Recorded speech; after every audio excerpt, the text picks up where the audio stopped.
Hello, good afternoon. My name is Dr. Monica, Assistant Professor in Department of Economics, Ismail National Mahila PG College, Meerut. Today my topic is indifference curve analysis. Okay. Indifference curve analysis के लिए हम सबसे पहले जो बात करेंगे, जो हम बात करेंगे सबसे पहले कि जो मार्केट डिमांड होती है उसको हम summation of the individual demand curve के थ्रू देख सकते हैं। लेकिन जब बात आती है कि इंडिविजुअली डिमांड को कैसे डिटरमाइन करें, उसके लिए हमें कंज्यूमर के बिहेवियर को एनालिसिस करना होता है। कंज्यूमर का बिहेवियर एनालिसिस के लिए हमारे पास तीन अप्रोच हैं। कंज्यूमर बिहेवियर के तीन अप्रोच हैं। Firstly cardinal approach, second one is ordinal approach and revealed preference theory. तो बात करते हैं कि जो सबसे पहले कार्डिनल अप्रोच है। कार्डिनल का मतलब क्या होता है? कार्डिनल का मतलब होता है गणनावाचक सिद्धांत। गणना, जिसमें गणना की जा सके, जिसको काउंट किया जा सके। तो सबसे पहले जो मतलब कार्डिनल अप्रोच में बात की थी मार्शल ने, उन्होंने कहा था कि यूटिलिटी को हम मनी की टर्म्स में मेजर कर सकते हैं। वो मानते थे कि जो वो कहते थे कि यूटिलिटी जो होती है मनी की, उसको काउंट किया जा सकता है इन टर्म्स ऑफ यूनिट। जैसे उन्होंने माना था यूटिल्स, जिसमें हम माप सकते हैं, उसको उन्होंने बोला था इकाई, मेजर करने की इकाई को यूटिल्स बोला था।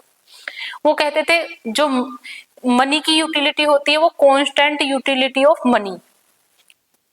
तो उन्होंने बोला था कि जो भी, अगर हम किसी गुड्स की बात कर रहे हैं तो उससे जो हमें कोई भी गुड्स है, अब यूटिलिटी क्या होती है, सबसे पहले बात करेंगे यूटिलिटी की। यूटिलिटी होती है कि want satisfaction power of commodity.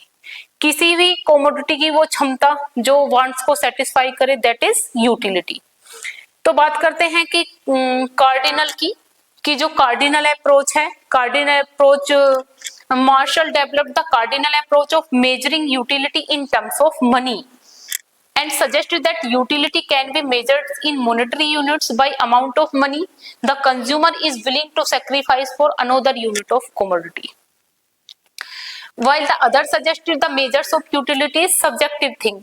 जैसे कार्डिनल है, उन्होंने कहा कि जो constant marginal utility of money की बात की उन्होंने। वो कहते थे कि जो यूटिलिटी है मनी की वो कांस्टेंट होती है, कांस्टेंट इन द एडिटिव होती है। एडिटिव का मतलब, कांस्टेंट का मतलब क्या है? वो कहते थे कि अगर मैं लास्ट रुपीज किसी गुड्स पे स्पेंड करता हूँ तो मुझे उससे भी इक्वल अमाउंट का सेटिस्फेक्शन मिलता है। अगर मैं किसी और गुड्स पे लास्ट अपना सेम अमाउंट स्पेंड करता हूँ तो उससे भी मुझे सेम लेवल का सेटिस्फेक्शन मिलता है। अगर नेक्स्ट किसी गुड पे जो मैं स्पेंड करता हूँ इक्वल अमाउंट, तो भी उससे मुझे बराबर का सेटिस्फेक्शन मिलता है।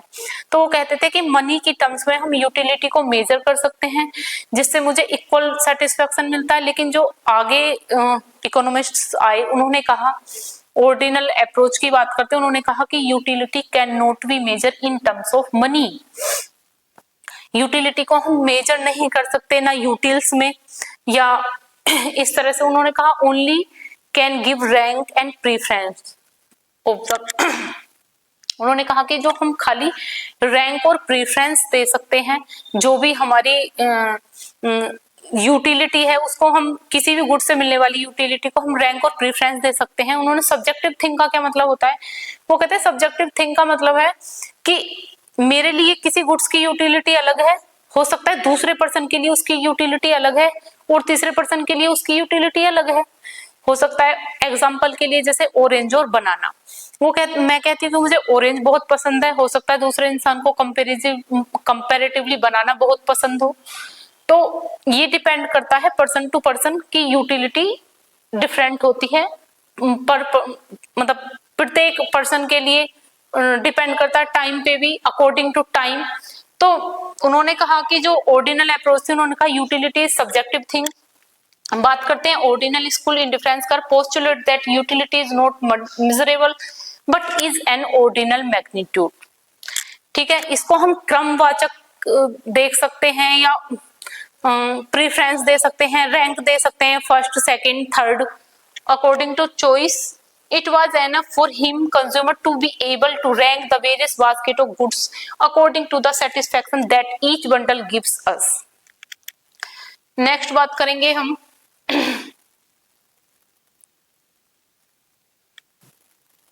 Historical development of indifference curve analysis कि जो इंडिफरेंस कर्व टेक्निक है सबसे पहले उसको एजवर्थ ने डेवलप किया लेकिन उन्होंने कंज्यूमर थ्योरी में इसको नहीं यूज किया। उन्होंने मोनोपोली जो मोनोपोली डेमोन्स्ट्रेशन था उसको डिस्कस करने के लिए उन्होंने इसका यूज किया। आफ्टर दैट जो एक फिशर थे वो भी इटालियन इकोनॉमिस्ट थे, उन्होंने भी कंज्यूमर बिहेवियर कंज्यूमर थ्योरी में इसका यूज किया है इंडिफरेंस कर्व का, लेकिन उन्होंने किसको शो करने के लिए क्या, कॉम्प्लीमेंट्री गुड्स और सब्स्टिट्यूट गुड्स को शो करने के लिए, डिस्कस करने के लिए। उसके बाद जो थे एजवर्थ और फिशर जो थे वो दोनों ही कार्डिनल अप्रोच में बिलीव करते थे। उसके बाद जो आरजीटी एलन और जेआर हिक्स थे उन्होंने उनका एक पेपर पब्लिश हुआ जिसका नाम था a reconsideration of the theory of value.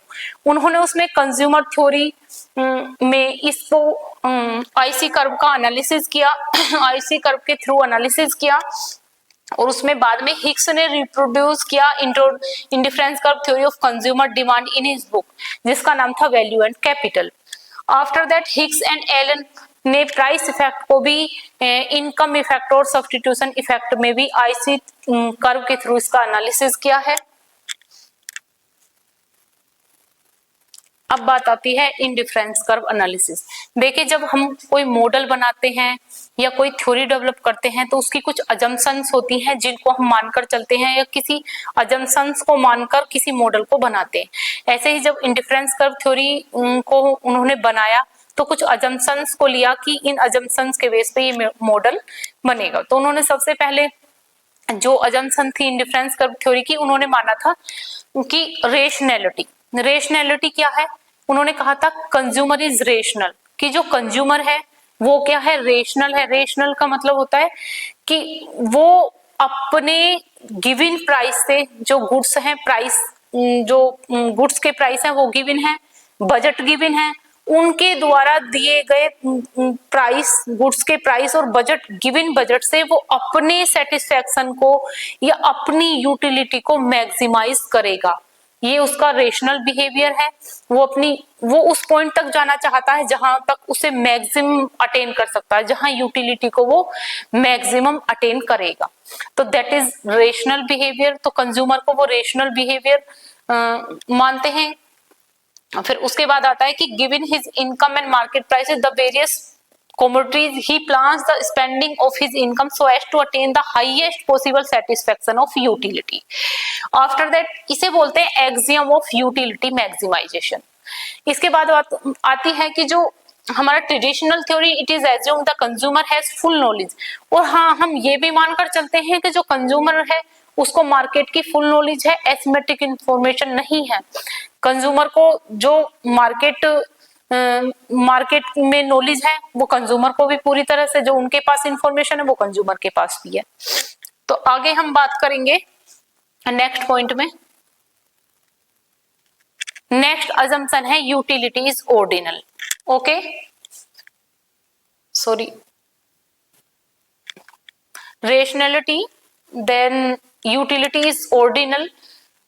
Utility is ordinal से क्या मतलब है कि जो उपयोगिता है उसको हम क्रमवाचक रूप में देखते हैं। क्रमवाचक रूप से मतलब है वो कहते हैं कि utility is not measurable in terms of money या in terms of goods, only we can give rank to preference. Only हम क्या करते हैं, वो कहते हैं कि उपयोगिता को कोई माप नहीं सकता, उसे सिर्फ हम खाली रैंक या प्रेफरेंस दे सकते हैं। एग्जांपल के लिए अगर मैं ज्यादा बनाना पसंद करती हूँ कंपैरिजन टू ऑरेंज, तो मैं बनाना को फर्स्ट रैंक दूंगी कंपैरिजन टू ऑरेंज। अगर मैं एप्पल को ज्यादा पसंद करती हूँ कंपैरिजन टू ऑरेंज, तो मैं एप्पल को सेकंड रैंक दूंगी कंपैरिजन टू ऑरेंज। तो वो कहते हैं कि जैसे जो चीजें जिनकी यूटिलिटी हमें ज्यादा है हम उनको रैंक दे सकते हैं, वरीयता प्रेफरेंस दे सकते हैं। तो वो कहते हैं उसके लिए जब हम उनको प्रेफरेंस और रैंक दे रहे हैं तो उसमें मेजर करने की कोई बात ही नहीं है। जरूरत ही नहीं कि हम उनको मेजर करें, हम तो खाली अपने रैंक और प्रेफरेंस के अकॉर्डिंग उसकी यूटिलिटी को मेजर कर सकते हैं। तो जो ये इनकी अजम्पशन है, यूटिलिटी इज ऑर्डिनल। उसके बाद आता है दूसरा कि diminishing marginal rate of substitution. अब ये बात आता है कि जो diminishing marginal rate of substitution क्या है, घटती हुई सीमांत प्रतिस्थापन दर, जिसे हिंदी में बोलते हैं। इसका क्या मतलब है? घटती हुई सीमांत प्रतिस्थापन की दर का मतलब है कि जब हम इसमें बात करते हैं कि जो हमारा इंडिफरेंस कर्व होता है वो कैसा होता है, कॉन्वेक्स शेप का होता है, कॉन्वेक्स टू द ओरिजिन। इसका क्या मतलब होता है कि जो गुड्स हैं, हम ये मानकर चलते हैं एक कंज्यूमर किन्हीं दो गुड्स को कंज्यूम कर रहा है, तो ठीक है, हम ये मानकर चलते हैं कि जो गुड्स हैं उनमें क्या आपस में जो हम गुड्स को एक्सचेंज करते हैं वो लिमिटेड सब्स्टिट्यूबिलिटी ऑफ गुड्स है। हम एक पॉइंट के बाद एक गुड से दूसरी गुड को चेंज नहीं कर सकते। तो लिमिटेड सब्स्टिट्यूबिलिटी ऑफ गुड्स होने के कारण जो हमारा इंडिफरेंस कर्व है वो कॉन्वेक्स टू द ओरिजिन होता है due to decline MRS, marginal rate of substitution. वो ऐसा क्यों होता है?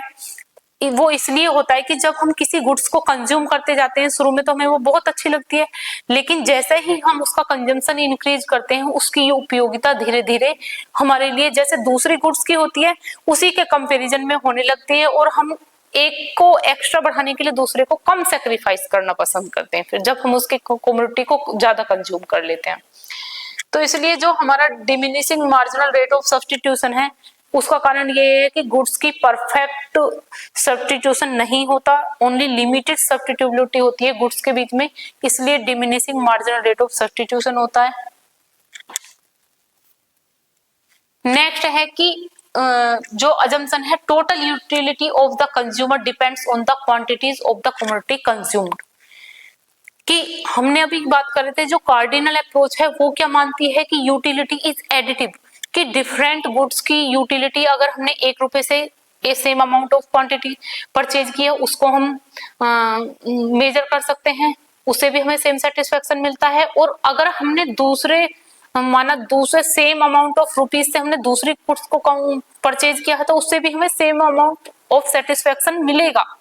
तो वो कहते हैं यूटिलिटी, कार्डिनल अप्रोच कहती है यूटिलिटीज मिजरेबल एडिटिव। हम उसको डिफरेंट क्योंकि दोनों की यूटिलिटी अलग है तो हम उसको माप सकते हैं, मेजर कर सकते हैं इन टर्म्स ऑफ मनी। लेकिन जो इसमें हम बात करते हैं, ये कहते हैं कि अगर हमने एक पीरियड में एक गुड्स का कंजम्पशन किया है तो दूसरे पीरियड में जो हम दूसरी गुड्स का कंजम्पशन कर रहा है वो पहले पीरियड में कंजम्पशन किया हुआ गुड्स का कंजम्पशन किया हुआ उसको अफेक्ट करेगा, क्योंकि goods are not independent, they are dependent to each other in consumption. तो इसमें क्या होती है, जो यूटिलिटी होती है गुड्स की वो एक दूसरे को अफेक्ट करती है, डिपेंडेंट होती है एक दूसरे पे। इसलिए ही जो हम कहते हैं, इसलिए कहते हैं कि total utility of the consumer depends on the quantities of the quantity consume, कि ये डिपेंड करता है कि उसने टोटल कितनी क्वांटिटी, यूटिलिटी डिपेंड करती है कि उसने टोटल कितनी क्वांटिटी को कंज्यूम किया है। उसके बाद आता है कि consistency and transitivity of choice. Main assumption है ये consistency and transitivity of choice. इसका मतलब है कि जो हमारा कंज्यूमर है उसके बिहेवियर में कंसिस्टेंसी होनी चाहिए, कंसिस्टेंट होना चाहिए ये बिहेवियर। कंसिस्टेंस का मतलब क्या है, अगर माना 2 बंडल बास्केट ऑफ गुड्स हैं, ठीक है, अगर एक पीरियड में ए है और बी है, तो अगर वो ए को प्रीफर कर रहा है बी के ऊपर इन वन पीरियड, तो ये कंपलसरी है कि वो दूसरे पीरियड में भी, अगर सेम है ए और बी दोनों अवेलेबल हैं, तो ये दूसरे पीरियड में ये कंपलसरी है कि वो बी के ऊपर ए को प्रीफर करे। तो ये क्या है, कंसिस्टेंसी। तो इसलिए वो कहते हैं कि कंज्यूमर का जो बिहेवियर है वो कंसिस्टेंट होना चाहिए, और कंसिस्टेंसी के साथ साथ ट्रांजिटिविटी होना भी जरूरी है। ट्रांजिटिविटी से क्या मतलब है, अगर वो कहता है कि एक पीरियड में लॉजिकल, ट्रांजिटिविटी का मतलब लॉजिकल होना चाहिए कि अब अगर A is greater than B in one period and B is greater than C, तो ये जरूरी है कि A is greater than C. अगर ए बी से ज्यादा है, बी सी से ज्यादा है, तो ये लॉजिकली होगा कि A is greater than C. तो इसमें कहते हैं वो similarly it is assume that consumers choice and characterized by the transitivity. If bundle A is preferred to B is preferred to C, तो then bundle A is preferred to C. We may write the transitivity assumption. तो ये transitivity की assumption है, ये consistency को show कर रहा है, ये transitivity को शो करता है.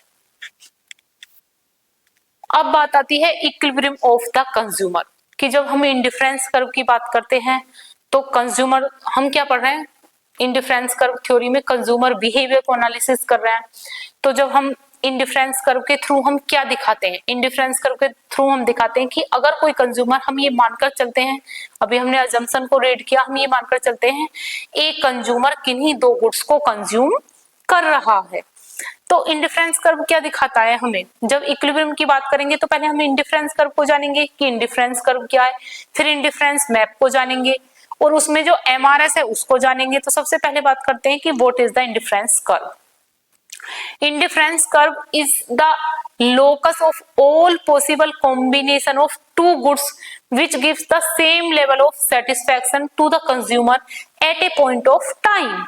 इसका मतलब है कि तटस्थ वक्र ऐसे वस्तुओं के दो संभावित संयोगों को बताता है जो एक उपभोक्ता को एक निश्चित समय पर समान लेवल की संतुष्टि देता है.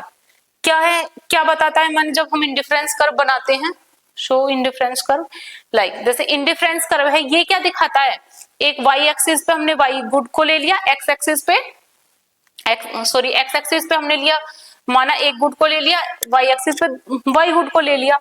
तो ये क्या दिखाता है, ये indifference curve showing the different combination of two goods.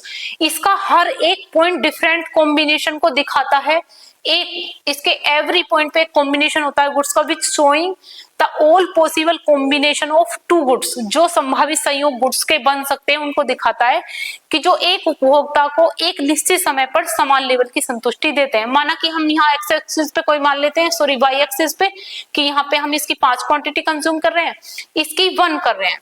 तो ये क्या है, वो दिखाता है कि अगर हम इस वाले पॉइंट से इस एक्स को एक्स्ट्रा लेना चाहते हैं तो वाई को हमें कम करना होगा, अगर इसको एक्स्ट्रा करना चाहते हैं तो इसको कम करना होगा, और इसको एक्स्ट्रा चाहते हैं इसको कम करना होगा.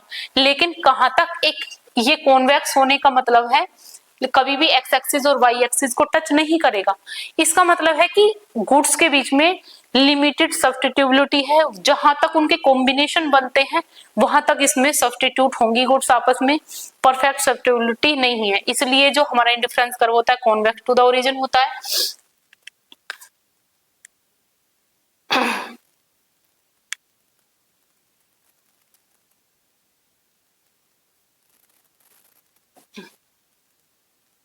अब बात आती है हमारी, हम बात कर रहे थे कि इंडिफरेंस कर्व हमारा हो गया है, उसके बाद हम जानते हैं इंडिफरेंस मैप क्या होता है.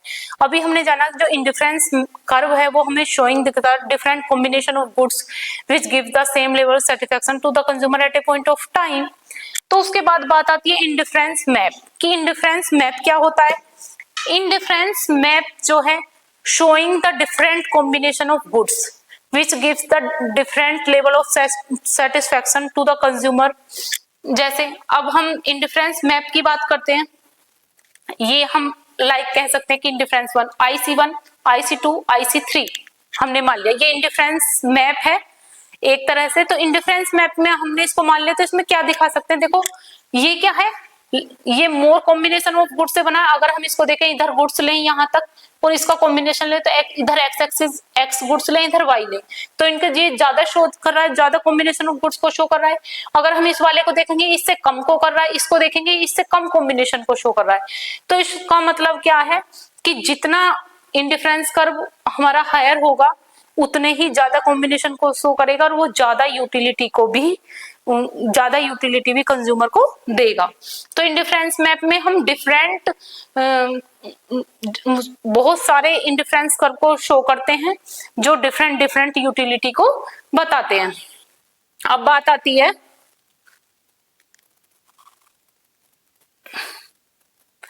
कि indifference curve is shown in figure and partially indifference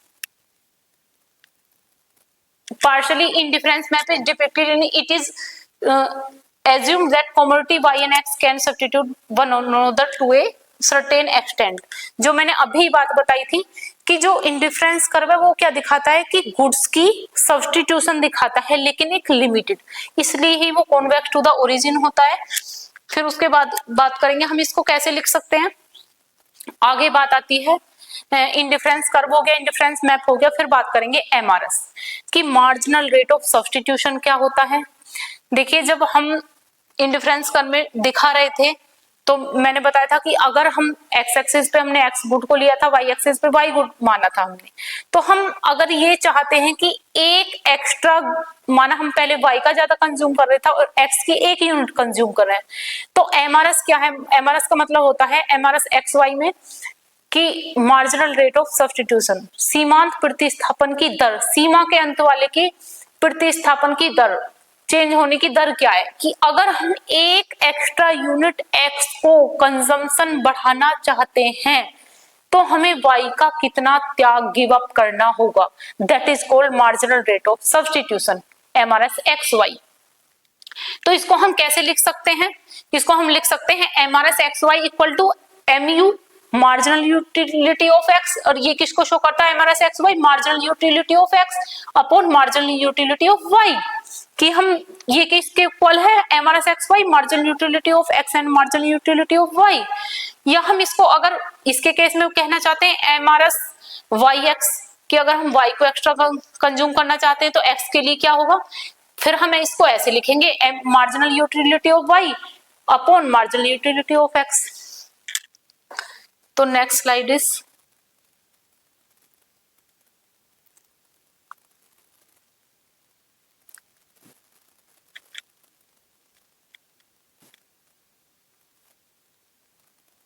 फिर बात आती है प्रॉपर्टीज ऑफ इंडिफरेंस कर्व। अभी तक हमने जाना कि what is the indifference curve, indifference map, what is MRS.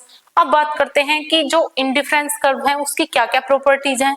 सबसे पहली प्रॉपर्टीज है कि indifference curve becomes negatively slope, कि जो इंडिफरेंस कर्व होता है वो नेगेटिव स्लोप होता है। लेकिन नेगेटिव स्लोप क्यों होता है, नेगेटिव स्लोप का मतलब है ऋणात्मक ढाल वाला होता है। क्यों होता है, इसलिए होता है कि हम पहले ही मानकर चलते हैं कि जो सेटिस्फेक्शन है, क्योंकि हमारा जब इंडिफरेंस कर्व की डेफिनेशन पढ़ रहे थे कि indifference curve is a locus of all possible combination of two goods which gives the same level of satisfaction to the consumer at a point of time, कि सेम लेवल के satisfaction को देगा उसका different combination goods का। तो अब हम ये क्या, नेगेटिव स्लोप इसलिए होता है कि अगर हम अपनी एक गुड्स को बढ़ाना चाहते हैं कंजम्पशन को, अगर हम एक्स गुड के कंजम्पशन को बढ़ाना चाहते हैं तो हमें वाई गुड्स का जो कंजम्पशन है उसको रिड्यूस करना होगा ताकि हम अपने सेम लेवल ऑफ सेटिस्फेक्शन पे बने रहें। तो इसलिए जो हमारा इंडिफरेंस कर्व होता है कैसा होता है, नेगेटिव स्लोप।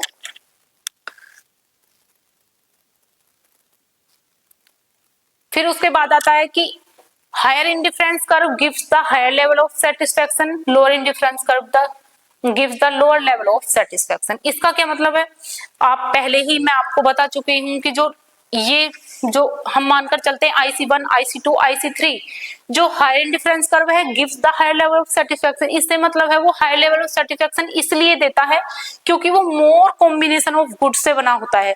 जो हायर माना IC3 मान लेते हैं इसको, अगर IC3 है तो वो ज्यादा showing the more combination of goods comparison to IC2, IC1। अगर हम इसको देखते हैं तो IC3 हमारा ज्यादा कॉम्बिनेशन को शो कर रहा है, इसके अगर हम एक एक पॉइंट को देखेंगे तो ज्यादा गुड्स ऑफ कॉम्बिनेशन को शो करता है तो वो यूटिलिटी ज्यादा देंगे। अगर कंपैरिजन टू IC1 को IC2 को देखते हैं तो ये मोर कॉम्बिनेशन को शो कर रहा है, इसको देखते हैं IC1 को तो ये कंपैरिजन लेस कर रहा है तो इस पर यूटिलिटी लेस होगी। तो इसलिए हम कहते हैं कि higher indifference curve gives the higher level of satisfaction, lower indifference curve gives the lower level of satisfaction. Next है हमारा कि indifference curve do not intersect to each other, कभी भी इंडिफरेंस कर्व एक दूसरे को नहीं काटते हैं। इससे क्या मतलब है, एक दूसरे को नहीं काटने से आप भी जानते हो कि जो हाई इंडिफरेंस कर्व है gives the high level of satisfaction से मतलब है कि वो showing the more combination of goods, तो इसलिए वो हायर सेटिस्फेक्शन को बताते हैं। अगर हम देखते हैं कि ये दोनों ये इंडिफरेंस कर्व अगर एक हायर वाला भी IC2 और IC1 इसको कट कर रहा है, तो ये तो कम कॉम्बिनेशन ऑफ गुड्स को शो करता है, कम यूटिलिटी देगा। ये ज्यादा कॉम्बिनेशन को शो करता है, ज्यादा यूटिलिटी। अगर ये दोनों एक दूसरे को जहां कट करेंगे, इसका मतलब है कि दोनों सेम लेवल ऑफ सेटिस्फैक्शन को शो कर रहे हैं, तो दैट इज नॉट पॉसिबल, क्योंकि जो हायर इंडिफरेंस कर्व है वो ज्यादा संतुष्टि को बताएगा, लोअर इंडिफरेंस कर्व कम को बताएगा। एक पॉइंट पे कट करने का मतलब है कि दोनों सेम लेवल ऑफ सेटिस्फैक्शन को दिखा रहे हैं, जो पॉसिबल ही नहीं है। तो इसलिए कभी भी ये एक दूसरे को कट नहीं करते। अब बात आती है कि indifference curve convex to the origin. Convex to the origin का मैं पहले भी आपको बताती हूँ, due to declining MRS, diminishing marginal rate of substitution. जो हमारा indifference curve convex to the origin इसलिए होता है क्योंकि जो हमारी गुड्स की सब्स्टिट्यूशन है बिटवीन गुड्स, वो परफेक्टली सब्स्टिट्यूट नहीं होते गुड्स, उनमें लिमिटेड सब्स्टिट्यूबिलिटी होती है, इसलिए जो हमारा इंडिफरेंस कर्व होता है वो कॉन्वेक्स टू द ओरिजिन होता है, due to declining marginal rate of substitution. लेकिन कैसा होता है? लिमिटेड होता है। इसलिए अब हम बात करते हैं कॉन्वेक्स टू द ओरिजिन के बाद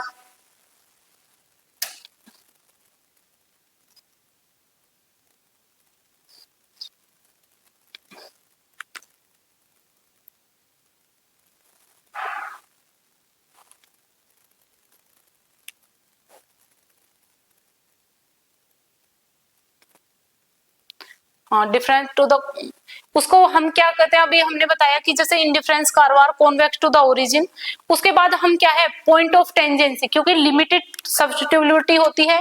फिर उसके बाद है कि जो हमारा, अब इसके क्या है? Indifference curve limited convex to the origin. उसके बाद हम नेक्स्ट पॉइंट कह सकते हैं कि indifference curve can not touch X axis और वाई एक्सिस। इंडिफरेंस कर्व कभी भी एक्स एक्सिस और वाई एक्सिस को टच नहीं करते, ना तो ये इसको टच करेगा, ना वाई एक्सिस को टच करेगा इंडिफरेंस कर्व, ना ही एक्स एक्सिस को टच करेगा। क्यों नहीं करते एक्स एक्सिस और वाई एक्सिस? कि कंज्यूमर ये मानकर चलता है कि हम ये मानकर चलते हैं कि कंज्यूमर किन्हीं दो गुड्स को कंज्यूम करता है एक साथ, ना कि एक, तो उससे जो उसे मिलता है, उसके कॉम्बिनेशन जो सेटिस्फेक्शन मिलता है उसे सेम मिलता है। तो एक्स एक्सिस को टच करने का मतलब वो खाली एक्स एक्सिस को गुड्स का कंजम्पशन कर रहा है, वाई एक्सिस को टच करने का मतलब है कि खाली वो वाई को कंज्यूम कर रहा है, तो दैट इज नॉट पॉसिबल। अभी जो हम बात कर रहे थे इंडिफरेंस कर्व प्रॉपर्टीज की, कि indifference curve becomes negatively slope and convex to the origin, indifference curves can not intersect to each other, और जो इंडिफरेंस कर्व है वो can not touch X axis और वाई एक्सिस। तो ये सब जो हमने प्रॉपर्टीज को भी रीड किया, इसके बाद हम आते हैं कि हमने जाना कि इंडिफरेंस कर्व क्या है, इंडिफरेंस मैप क्या है, MRS क्या है, और ये जो प्रॉपर्टीज है इंडिफरेंस कर्व की प्रॉपर्टीज। उसके बाद बात आती है कि जो अब हम देखेंगे कि जो इंडिफरेंस कर्व थ्योरी है या एनालिसिस है, उसमें कंज्यूमर्स इक्विलिब्रियम में कैसे होता है। तो अभी कंज्यूमर एनालिसिस पढ़ रहे थे, हम पढ़ रहे थे जो कंज्यूमर्स है उसका जो मोटिव है वो क्या है? मैक्सिमम यूटिलाइजेशन गेन करना। तो कंज्यूमर्स को मैक्सिमम यूटिलाइजेशन कैसे गेन होगा? जब हम बात करते हैं कि गिवन प्राइस, गुड्स के प्राइस गिवन है, एक बजट लाइन होती है, बजट लाइन क्या दिखाती है? दोनों गुड्स के कॉम्बिनेशन की। एक कंज्यूमर अपने जो उसके पास बजट है उससे कैसे, मतलब क्या गुड्स कितना वो परचेज कर सकता है, उसका बजट गिवन है, तो बजट लाइन शो करती है कि different combination of two goods को वो कैसे परचेज कर सकता है अपनी गिवन बजट से या इनकम से। तो ये बजट लाइन है हमारी AB।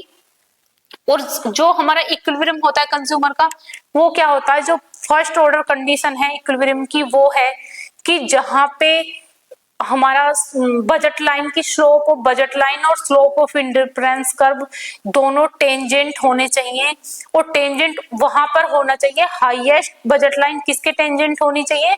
Highest possible indifference curve के, जो सबसे जिसको वो अपनी इनकम से अटेन कर सकता है, highest possible combination of goods जो है इंडिफरेंस कर्व है, उसको वो टेंजेंट होनी चाहिए उस इंडिफरेंस कर्व पे। तो इसलिए पहली कंडीशन क्या है उसकी? कि स्लोप ऑफ बजट लाइन और स्लोप ऑफ इंडिफरेंस कर्व दोनों आपस में इक्वल होने चाहिए, टेंजेंट होने चाहिए। सेकंड ऑर्डर कंडीशन है जहां पे बजट लाइन इंडिफरेंस कर्व को टच कर रही है, वहां हमारा indifference curve convex to the origin होना चाहिए। कॉन्वेक्स टू द ओरिजिन इसलिए होना चाहिए क्योंकि एक को एक्स्ट्रा बढ़ाने पर हम दूसरे को कर रहे हैं डिक्रीज करना है। तो इसको हम ऐसे भी लिख सकते हैं, slope of the budget line equal to slope of the indifference curve, first order condition. That दूसरी कंडीशन हमारी कि जो हमारा इंडिफरेंस कर्व है वो उस पॉइंट पे जहां पे टेंजेंट है वहां से कॉन्वेक्स टू द ओरिजिन होना चाहिए। तो इसलिए हम इसको ऐसे भी लिख सकते हैं, M R S X Y किसके बराबर होता है, अभी आप बताया था M U X upon M U Y. और इसको कैसे लिख सकते हैं, marginal utility of X equal to marginal utility of Y किसके बराबर है, ये तो स्लोप हो गई इंडिफरेंस कर्व की, ये क्या है P X upon P Y slope हो गई बजट लाइन की। तो slope of indifference curve equal to slope of budget line. इसलिए जो कंज्यूमर्स इक्विलिब्रियम में होगा हमारा, तो वो कहां पे होगा, जहां पे हमारा M U X upon M U Y equal to P X upon P Y equal to किसके बराबर है, M R S X Y. तो हमने देखा जाना कि जो इंडिफरेंस कर्व है उसकी उसको एनालिसिस को कि उसमें क्या है, हम देखते हैं कि कैसे कंज्यूमर का बिहेवियर एनालिसिस करके जो अकॉर्डिंग टू ऑर्डिनल अप्रोच कि कंज्यूमर्स कैसे जो मैक्सिमम सेटिस्फैक्शन है उसको गेन कर पाता है। ठीक है, thank you so much for this.